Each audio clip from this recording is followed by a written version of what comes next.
God aften og velkommen til den 11. time. I aftens udsendelse har vi den amerikanske filminstruktør David Lynch som gæst. Han er efter min mening en af de vigtigste og mest interessante filminstruktører i verden i dag. Man kan jo bare sige Eraserhead, The Elephant Man, Wild at Heart, Blue Velvet, Twin Peaks, Lost Highway. Fantastisk. Det var sådan, at sidste gang David Lynch var i Danmark, var der en masse journalister, der fik lov at interviewe ham. Bagefter gik de på druk, for de havde regnet med at møde det her Hollywood-ikon, og i stedet for mødte de en mand, der gerne ville tale om meditation. Og vi kan lige så godt sige det, som det er. David Lynch er inviteret til Danmark af Højskolen for Bevidsthedsudvikling. Den ligger i Rørvig. Det er et større fiskeleje lige over for Hundested ved Sjællands Odde. Og derfor er der også nogle betingelser for, at vi kan interviewe ham her i aften. Rektoren for højskolen, Ole Blinkov, er med i studiet, og vi skal først og fremmest tale om meditation. Det har jeg sagt ja til, og derfor skal jeg også fortælle om den bog, som David Lynch har udgivet, hvor han for første gang fortæller om sin fascination for meditation.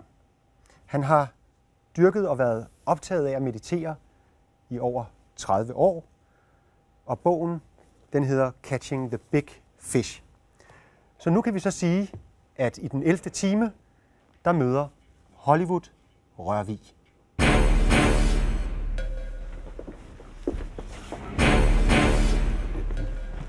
Hej Ole. Velkommen. Hej Michael. Hey Michael, how you Welcome to the 11th hour. Thanks a lot.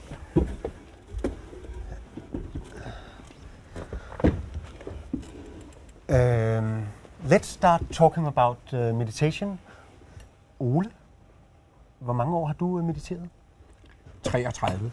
You've been meditating for 33 years? Ja, men man gør det kun 2 gange dagligt, så jeg har også lavet andre ting. You've been meditating for 33 years. That's a coincidence. Talking to Uli, he's 5 months ahead of me, though. We started in February. Okay. I've never been meditating at all. I know nothing about it. So you have to help me. Can I help you? Yeah, because you know You don't know about it. No, and I haven't slept much last night because I got a little starstruck. Yes. Okay. Now, Michael, I'm going to tell you just a little bit about transcendental meditation. There's many, many forms of meditation. Yeah, but you also have to help me get through this interview. Uh-huh. But what would you like? So relax. Yeah. Oh. You should take a course in meditation. Yeah. But can we start about talking about meditation? How did you start out? I'll tell you. I first would hear about when I grew up, where I grew up, in the Northwest of the United States. I never heard the word meditation. Then maybe when I was in art school, I started hearing about meditation, but I thought it was a waste of time. And I had zero interest in meditation. Then I heard a phrase, true happiness is not out there, true happiness lies within. And I start thinking about that it has some truth to it. But they don't tell you where the within is, nor do they tell you how to get there. And then I started thinking maybe meditation is that way to go within, And maybe the source of that real happiness is within. And so I started looking into meditation. But what did you do? You just... I went to... my sister called and said she had started transcendental meditation, coincidentally. What she told me about it, I liked the sound of it. I liked the information. But more than that, I heard a change in her voice. More self-assured, more happiness that I'd not ever heard before. And I said, this is it. And I went down to the center and I met my teacher. I asked all the questions I needed to ask, got the answers I needed, and I started. And what I say in this book is, my first meditation, I did not know what was going to happen. And then suddenly, I've been given my mantra. I'm taken to a little room to do my first meditation, told to sit down comfortably, close the eyes, start that mantra. They teach you the mantra and they teach you how to use the mantra. And away I went. And as I say, it was as if I was in an elevator and they cut the cable. Okay. Boom. Unbelievable, unique, powerful, yet very familiar, but so unique and sublime experience. And I said, this is amazing. This is the real thing. And I've been going twice a day for 33 years since then. So you've done it today? Done it this morning, for sure. Where? In the hotel. Okay. You too, Ole? Yes, in my home. I live in Copenhagen. Okay. Yes. But in your book, you say that meditation can be done anytime, anywhere. You can meditate any place. Now, that the reason... In airports? Yes, anywhere. But Anywhere. also in television studios? In the television studios. You can? Yes. Could you meditate during this interview? Yes, but it would look very boring to the viewers because you dive within. You take the attention away from the outer world. You take the attention to the inner world. And once the attention is gone, there's not much entertainment. Men Ole, ville du kunne gøre det, Sure. mens vi taler? Ja, det vil jeg kunne. Jamen, kan vi gøre det? Jamen, jeg kan ikke være 2 steder på én gang. Enten så har man opmærksomheden indad, og så er den der, 100%, eller også så er den ude. Meditation er en forberedelse til at have den ude, for når man har den inde, så bliver den meget stærk, og så kan man vende den ud af stærkere Men bagefter. vil du kunne gøre det, mens jeg taler med David Lynch? Det vil jeg kunne. Men som Skal vi- sagt, jeg har gjort det i dag. Skal vi prøve? Okay, 3 minutter. Okay, så snakker vi videre. Okay. Godt. Og hvordan gør du så? Du sætter dig bare? Man sætter sig behageligt til rette, og så lukker man øjnene, og så starter man inde i hovedet en mental teknik. Så man prøver ikke at dirigere kroppen på nogen som helst måde. Men når sindet falder til ro, så følger kroppen med. Kan vi sige 5 minutter? Fordi så vil jeg lige spørge ham om noget. Okay, men jeg vil sandsynligvis ikke vide, hvad der er foregået. Det er også okay. Bagefter. Er det okay? Ja, det er fint nok. Det er en deal. Ja. Okay. Jeg tager lige en slapper. Ja.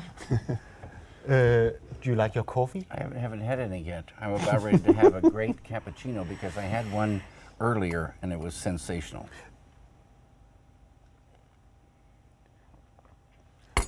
You Just as know, good. the man behind this coffee is the world champion. This is proof that he is. What is your relation to coffee? I've been loving coffee for many, many years, since I was about 3. And, You started as a 3-year-old coffee drinker? well, probably earlier, but I don't remember, much before then. But I'm loving coffee, and especially cappuccinos these days. And this is one of the best cappuccinos I've ever had.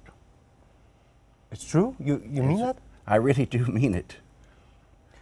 The world champion is a Danish man called Troels.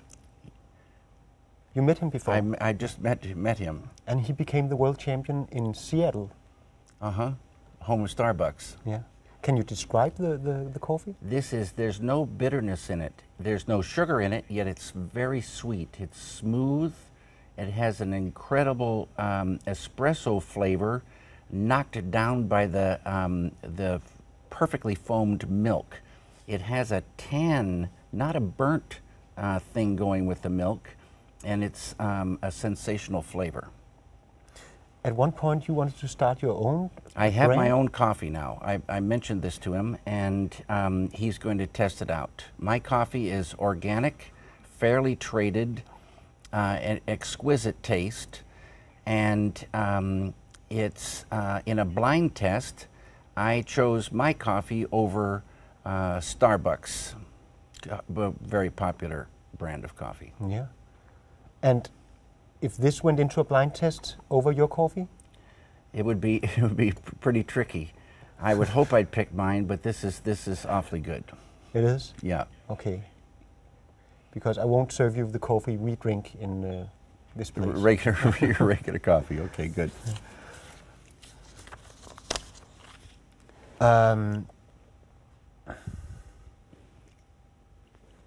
Ole is gone? Uli's gone within.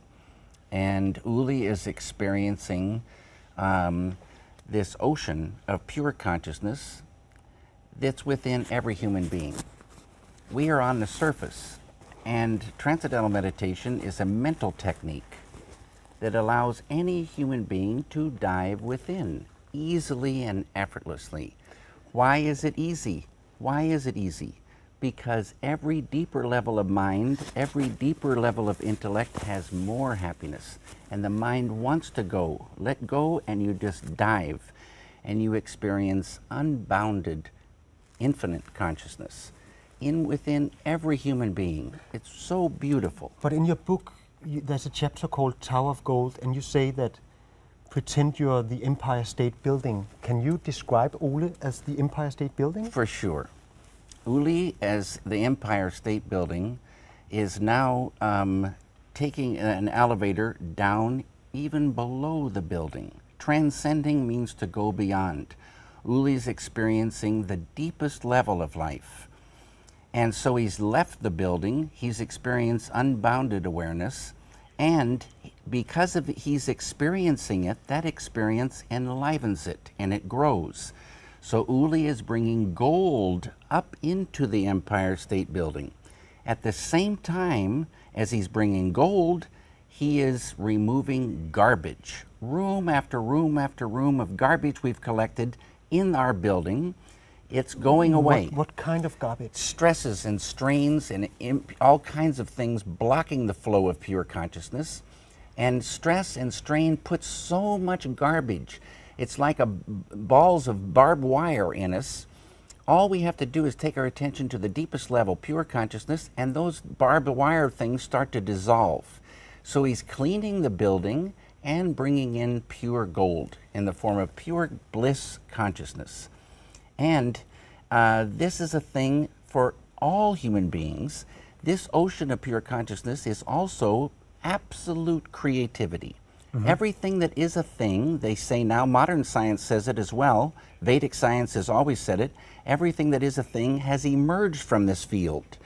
I struggle with getting enough ideas for this show every day because we are broadcasting all the time. I understand. Ideas, catching the big fish is about catching ideas at a deeper and deeper level. So we want to get good ideas. How do we get them, and where do we get them? Picture your ball of consciousness. We all have a certain amount of consciousness, but it isn't going to get any bigger unless we take our awareness to the unbounded ocean. You experience that, the ball of consciousness starts to grow. Now we can catch ideas at a deeper level. They're coming up, but we don't see them until they enter the conscious mind. Now, bing, there's an idea, like that. You expand that ball of consciousness more and more, you get them at a deeper level, deeper level. Understanding grows, appreciation grows. As negativity is receding, and negativity like anger and fear and stress, depression, they'll block the flow of ideas. So negativity lifts, the consciousness expands, ideas are caught more easily, more understanding of those ideas. The deeper the idea, the bigger the idea, the more information there is. And it's an intuition. The knowing how to get something to feel correct grows. It's an ocean of pure knowingness. You experience it, this stuff grows. It's an ocean of pure love. You experience it, it grows. So much appreciation for everyone, everything grows and grows. One of my favorite David Lynch movies is Mulholland Drive. And you got the idea for the storyline of Mulholland Drive during meditation? I didn't get the idea for the whole storyline, but at a certain point, because Mulholland Drive started out being a TV pilot. A pilot for TV is an open-ended story. It doesn't end. So I had this open-ended story. ABC television did not like that story, and they canceled it. Now I'm sitting there with an open-ended story, and Canal Plus in France said, we would like to give you the opportunity to make that into a feature. And I thought, this is so beautiful. And it took a long time for the legal things to be worked out, but when they were worked out, and the green light went to make it into a feature, I had 0 ideas. Okay, I know that feeling. Yes, I sat down because you don't use meditation to get ideas. You use meditation to expand that consciousness, and then you get your ideas more after meditation. You come out so refreshed, so much energy, so much, power to do things. But in this case, this one particular time, I'm diving within, and as I say, like a string of pearls, all the ideas came to use what had gone before and make it to a complete, story. So it was a beautiful blessing. How does Ole have a sense of time now? It's called restful alertness. While Uli is experiencing the deepest level, his mind is very alert and hearing everything. And so he's hearing it's our interview? Yeah, you got this kind of thing going. Deep, deep, deep, and completely alert. And it's a phenomenon of this ancient form of meditation. But sound is no barrier. One of my best meditations was in a small room. On the other side of the wall, a man was jackhammering a sidewalk. And as he jackhammered the sidewalk, it was like waves of bliss for me. So you were able to... So it was beautiful. Noise is no barrier. It's better when it's quiet. It's better, but noise is no barrier. And in this case, noise was right in line with the deep experience. You just opened an art show in Paris, and at that opening you talked about electricity, noise and electricity as some kind of inspiration. Mm-hmm. I've always loved the smokestack industry, steel mills, all kinds of factories, big heavy machinery. The sound of this is so beautiful. The fire and the smoke, all the textures, incredibly beautiful. It was bad for the environment, but beautiful for textures and sounds. And now these factories are even more beautiful, some of them, because nature is reclaiming them. So it's man and nature, much organic phenomenon occurring, and it's very beautiful to me. Electricity. You have a different view on this than Al Gore. Than Al Gore, yeah. Well, I understand, that we do have global warming, and we've got to do something. To me, we have to do a lot of things, but the real cure for human beings and for our dear world family, our dear world, because this unified field is our home. Everybody came from this. Every tree, every universe came from this. We can visit this, enliven this, enjoy this.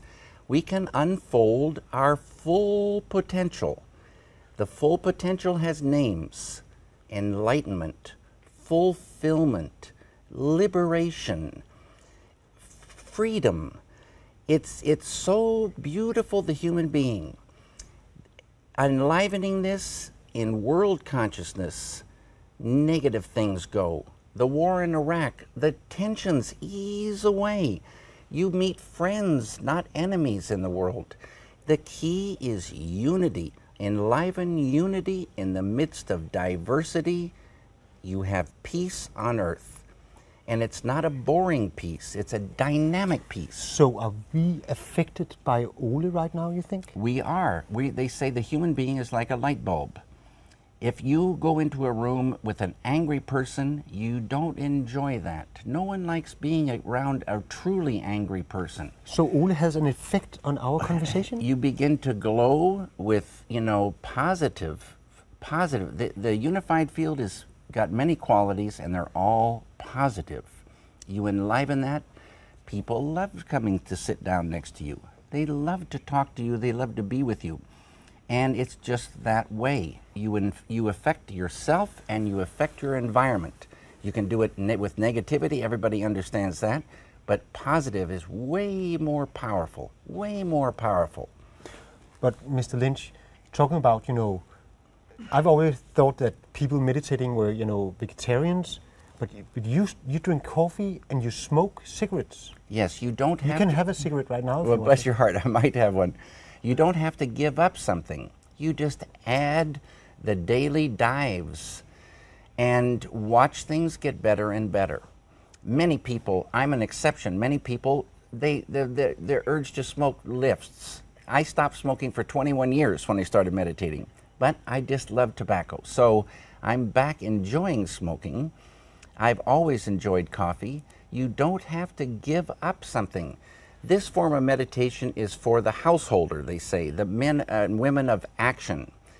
And so you dive in, you experience that, and you go about your business. You go into activity, then you dive again, and you integrate more and more and more of this. Now, did you know that this experience of the deepest level is the only experience they show on the EEG machine? The brain, the whole brain, is engaged only in transcending. So if we had a machine on Ole? Uli would be lighting up the whole brain every time he transcends. And when you think about that, we've been told we only use 5 or 10% of our brain. Here's an experience that's a holistic experience. It's the whole thing. So all avenues of life start to get better. It's just the way it is. It's so beautiful. People just have to become aware of it and enjoy it. And it doesn't make you peaceful in a laid back, sleepy way. It's a dynamic thing. You, as an artist, no artist wants to give up their edge. Mm-hmm. No artist wants to be weak. They want to be stronger. They want to believe in what they're doing and put force and everything into it. They want that creativity to flow. That's where it is. That's where it is, Jack. And if you want to get rid of the things that stop creative flow, like anger, people think anger is an edge. It's not. It's a block. Blow that negativity away and watch. The enjoyment of creating it is so powerful more, by experiencing this. And anyone can do it. Little kids can do it. Old people can do it. It's there for human beings. You're welcome to have a cigarette and more coffee. Yes. But I wonder... Can we talk to Uli now? Yes. Yeah, because how will this end with Uli? Uli will just bring himself out and he'll rejoin, the conversation. When you stop meditating, you take a minute or two to, stop the mantra, take a minute or two to, as they say, come out easily and not jar the system. So can you tell Uli that? Well, I think Uli's heard it. He'll be with us. Oh, he knows. Yes. Okay. Yeah, he's yeah. So we will wait a little bit for Uli. We will, and he'll tell us his experience. This show goes out to our viewers just before they go to sleep. Right. You have a chapter about dreams in your book. I think I've said for my own experience, I go very little by dreams. And I don't know that I dream so much, I don't remember my dreams. I've very rarely gotten ideas from dreams, but I always say I love the dream logic. The dream logic is something that cinema can do, and it can show abstractions. There's also a chapter about sleep. It's how important sleep is. Yeah. The nervous system being very well rested is so important for a clear experience in meditation. If you're fatigued, you'll start to dive, and the body will just say, "No, I gotta rest." Because when the mind settles down, the physiology also settles down. Hej Ole. Hej Michael. Har du overhovedet kunne fornemme, hvad vi har talt om? Ja, af og til så drejer opmærksomheden alligevel lidt ud af, og så går den ind igen, så det er lidt en vekselvirkning. Og jeg kunne meget høre Davids stemme, som jeg opdagede pludselig, at den var utrolig harmonisk. Ja. Meget velklingende. Så du har også oplevet det som et godt interview?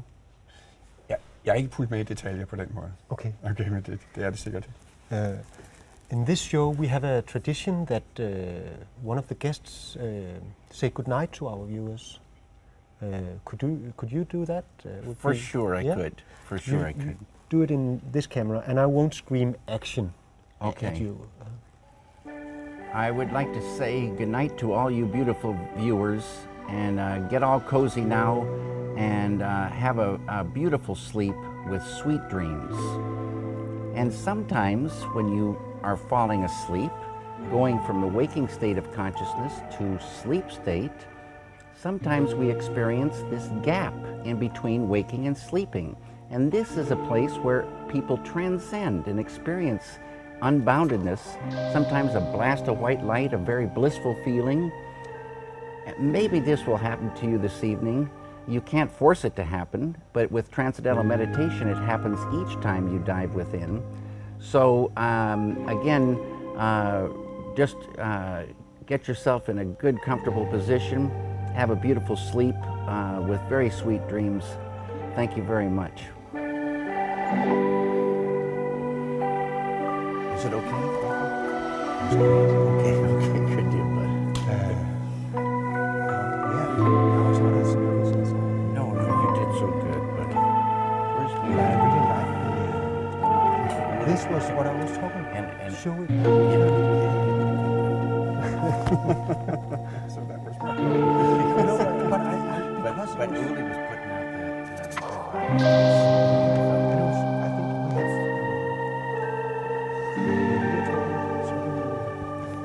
clips of you just sitting there.